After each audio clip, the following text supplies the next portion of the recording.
Welcome to the Someone Somewhere podcast. It's Thursday, October 24th, and I'm your host, Nicole.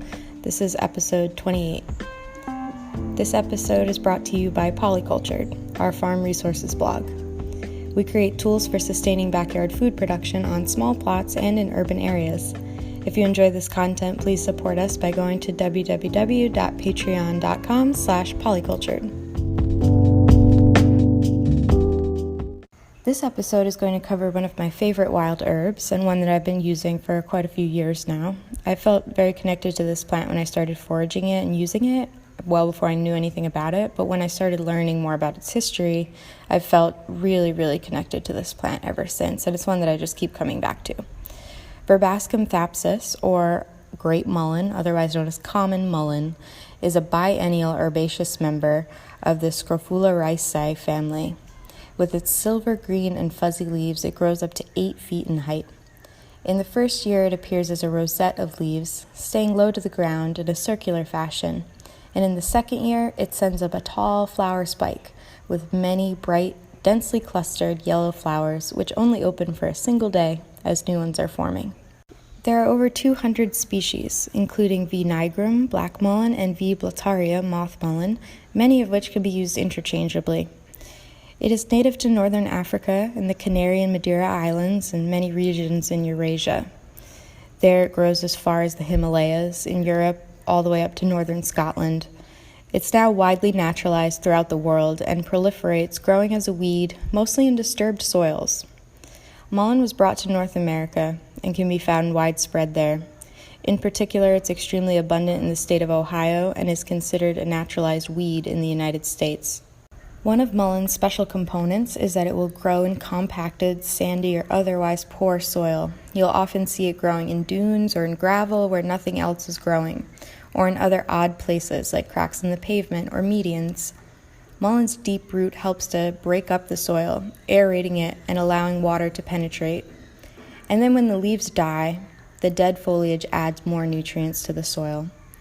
Through this cycle, it improves soil, goes through its 3-year life cycle and moves on, while it gives a chance for more diverse and native species to come and take over in its place. In this way, mullein can be part of a remediation plan, a plant that is actively helping to develop an area that is disturbed or untenable, eventually bringing biodiversity and cycling nutrients in the soil. I'm going to start off with a simple plant description.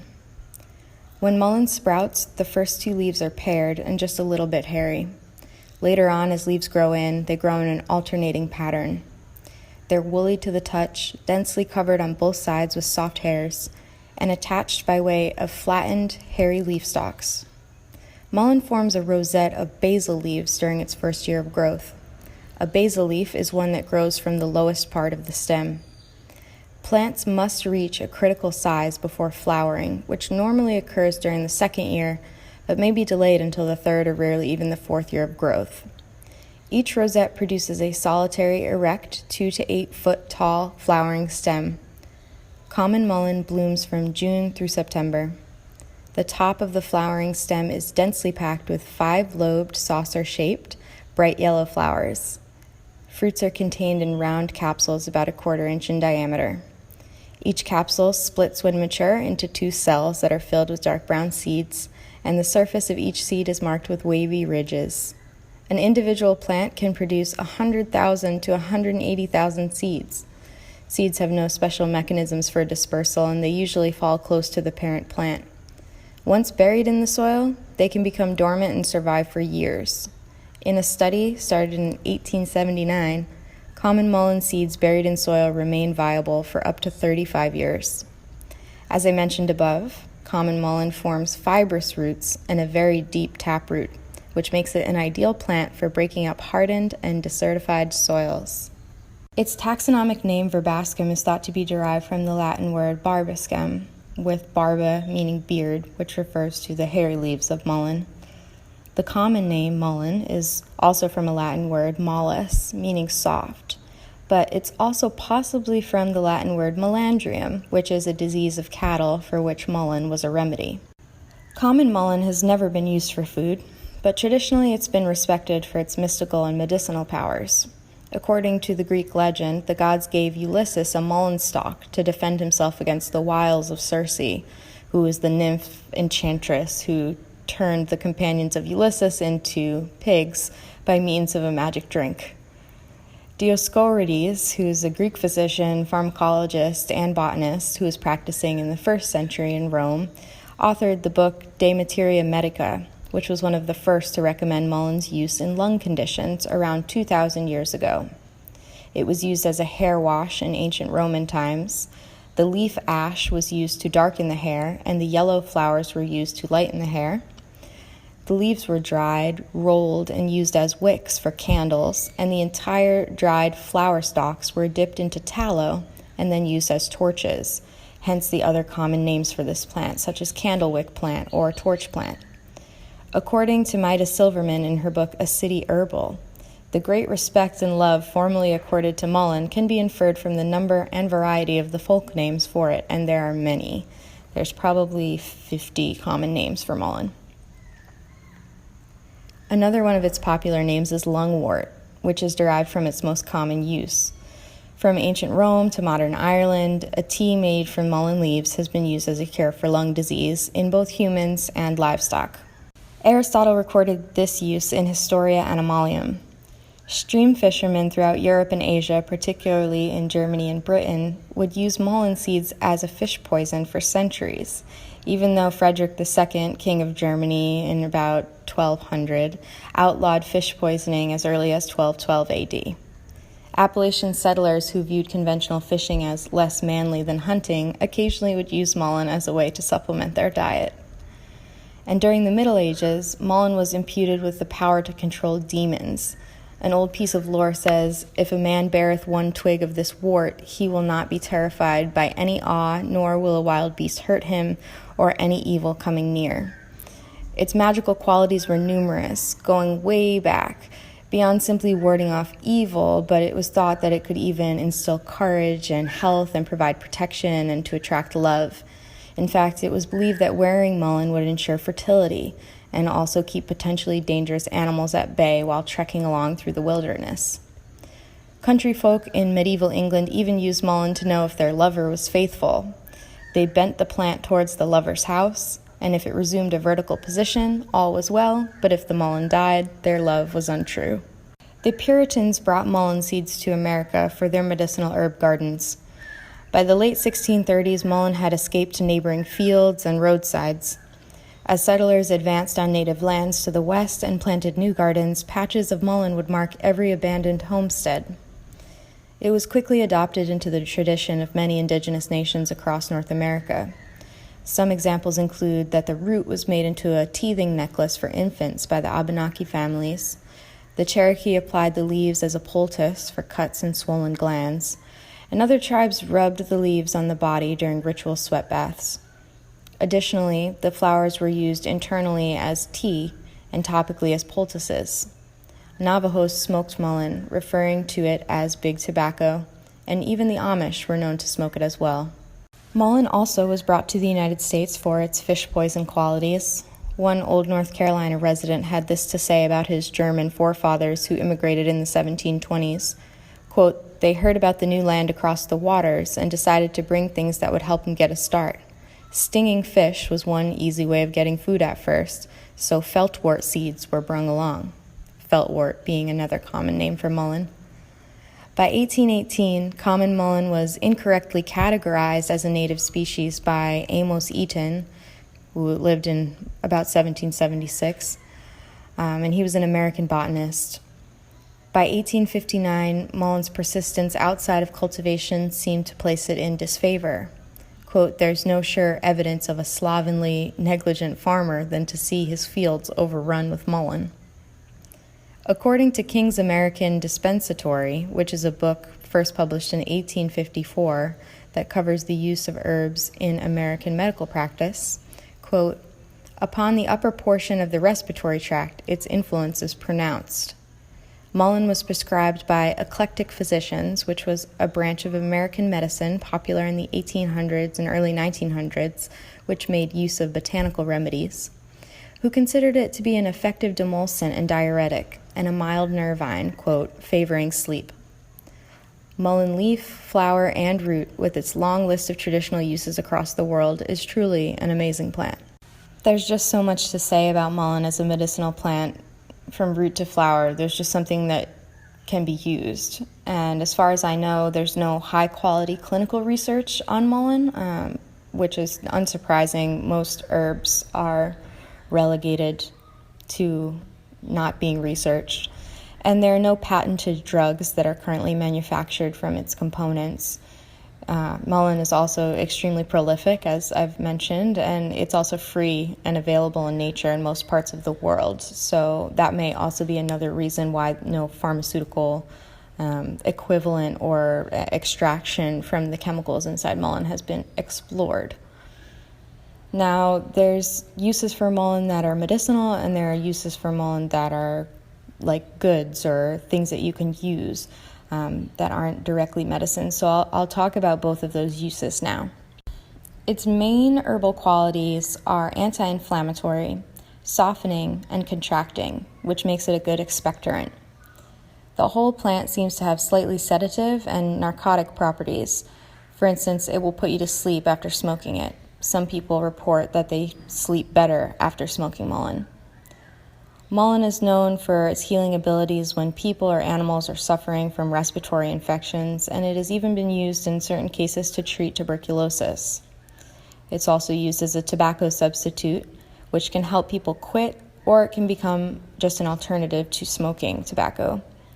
Smoking can treat lung congestion and relieve the irritation of the respiratory mucous membranes, and it will, to a certain extent, control a hacking cough. It's one of the only substances that has lung regenerating qualities when you smoke it.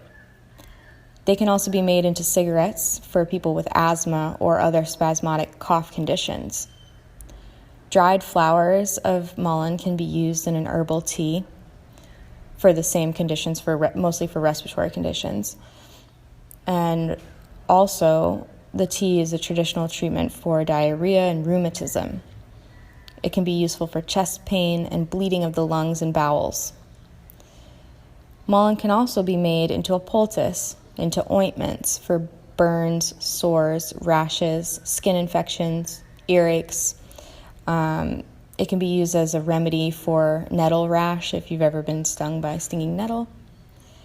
An infusion of mullein root can be used to treat athlete's foot. And an oil that is produced from crushing mullein flowers in olive oil in a corked bottle and then exposed for a prolonged period to the sun or kept near fire for several days is one of the local applications in country districts in Germany for mucous membrane inflammation and for frostbites and bruises. Mullein flower oil has been used against colic, frostbite, eczema, and earaches, and it works as an external treatment for boils, warts, hemorrhoids, and more. So there's kind of two main modes of medicine here. It seems like mullein traditionally has been used to treat lung issues, and then also it has some skin or topical medicinal use when it is extracted. Now I'm going to talk about the goods that are made from mullein, and there are many. The down on the leaves and stem make excellent tinder when quite dry, readily igniting on the slightest spark. And before the introduction of cotton, rolled mullein leaf was used for lamp wicks, hence another one of the old names, the candlewick plant. The dry flowering stalk can simply be lit and carried as a torch for a light source, but it works even better if you dip it in tallow, basically making a giant candlestick. Mullein oil is a valuable antibacterial, as I've said before. The fresh flowers steeped in 21 days of olive oil can make an admirable bactericide, and not just for humans, but also for agriculture. The botanist John Gerard tells us that figs do not putrefy at all when they are wrapped in the leaves of mullein.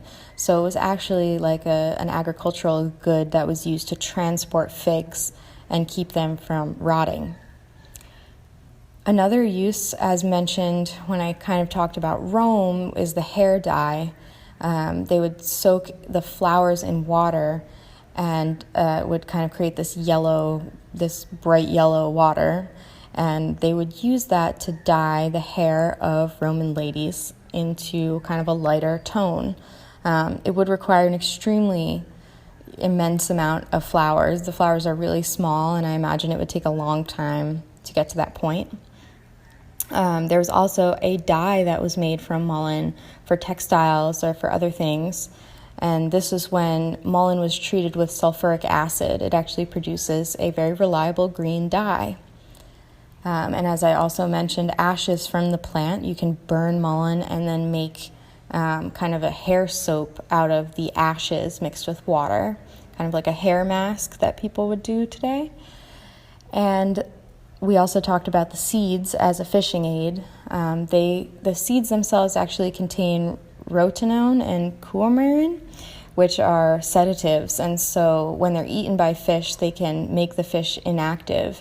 So the fish start swimming slow enough to be hand caught, and so the point was that it was used to help capture fish by hand, or when you didn't have a pole, maybe when you only had very basic nets.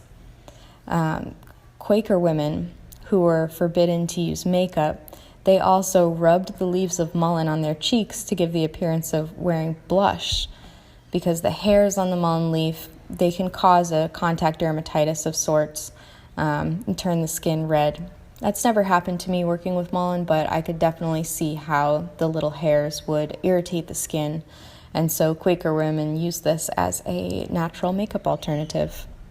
I hope you learned something about mullein. I always keep some mullein seeds because they're like my plant friend. There's so much I enjoy about seeing them, using them, making medicine with them. I want to do more things with this plant. Many of the uses that I just talked about, I've never tried myself, like dipping the flower to make a torch. That's definitely on my list of things that I would like to do. It's also one that I keep around because of how positively it affects the soil. It does seem to set off this succession that allows for other plants to thrive. I've even seen it actively position itself to stop erosion. And I think that this plant is much more sentient than we give it credit for. After spending time with it, I can say that I've seen it act in intelligent ways. I'm really happy when I see it because it's a great pollinator as well. And it seems to house several different types of insects in its leaves and flowers, just living all over it. You'll see who likes to hang out on it. And it's an herb that I don't always see on everybody's radar.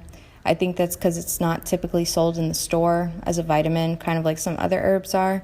And so unless you forage it yourself, you really might not know about some of the kind of uses for it or even notice it. It's interesting how some of the most medicinal plants among us are considered common weeds, like they aren't really worthy of much consideration beyond how you're going to control them from proliferating. And I think that mullein is one of these plants, and it's gone really, really far because of globalization. I mean, it's moved all around the world, and it's now considered this invasive plant.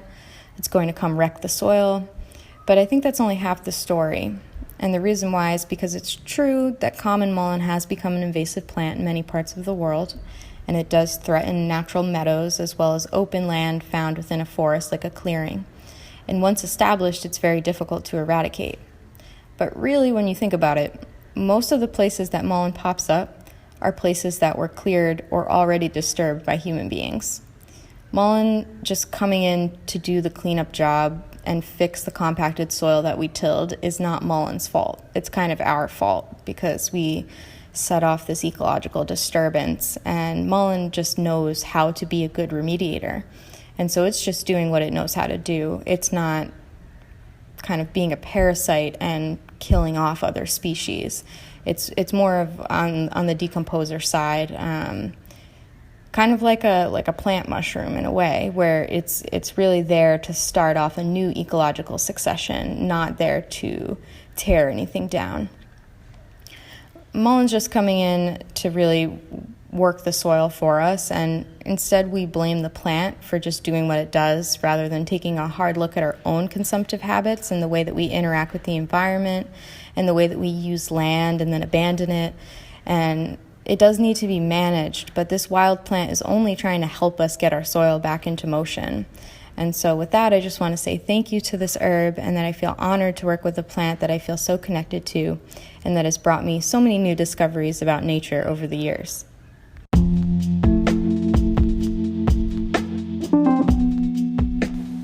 Thanks for listening to this herb profile on mullein.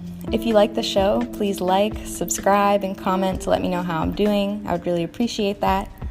This episode is brought to you by Polycultured, our farm resources blog. We're bringing you info on backyard food production and sustainable living on small plots and in urban areas.